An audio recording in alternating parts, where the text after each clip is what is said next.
జగిత్యాల పట్టణ మెడికల్ కళాశాల నలువైపులా ఆర్&బి రోడ్డు, క్యాంప్, రామాలయం, నటరాజ, చౌరస్తా బస్ డిపో రోడ్డు బసవేశ్వర విగ్రహం నుండి చిన్న కెనాల్ రోడ్డులో 45 లక్షలతో చేపట్టిన కరెంటు పోల్ షిఫ్టింగ్ పనులను భూమి పూజ చేసి ప్రారంభించిన ఎమ్మెల్యే సంజయ్ కుమార్ మాట్లాడుతూ జగిత్యాల చరిత్రలో 11 కోట్లతో రోడ్డు పనులు చేయటం మొదటిసారి.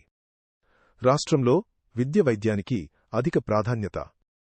రాష్ట్ర ప్రభుత్వం 45 కోట్ల నిధులు మంజూరుతో త్వరితగతిన మెడికల్ కాలేజీ పనులు. మెడికల్ కాలేజీ హాస్టల్ ఆగస్టు వరకు పూర్తి అవుతుంది. వైద్య విద్యార్థులకు ఎలాంటి ఇబ్బందులు లేకుండా చూస్తాం. 235 కోట్లతో ఆసుపత్రి పనులు ప్రారంభం కానున్నాయి. ప్రజలు ప్రభుత్వ ఆసుపత్రి సేవలు ఉపయోగించుకోవాలి అని కోరారు.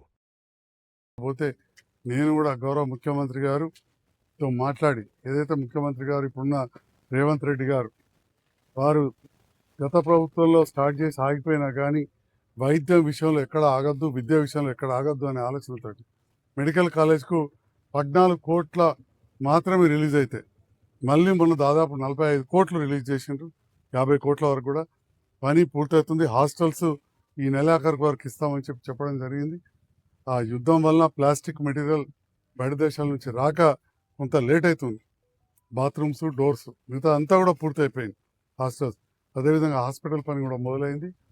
జగిత్యాల ఇటు ఆసుపత్రి, మెడికల్ కాలేజ్, పక్కనే నర్సింగ్ కాలేజ్, చుట్టుపక్కల కొత్తగా ఏర్పడ్డ జిల్లాల్లో one of the best medical college జగిత్యాలనే అవుతుందని చెప్పి ఈ సందర్భంగా తెలియజేస్తూ పేద ప్రజలకు ఇదొక వైద్య సేవలు అందించడంలో ముందుంటుంది.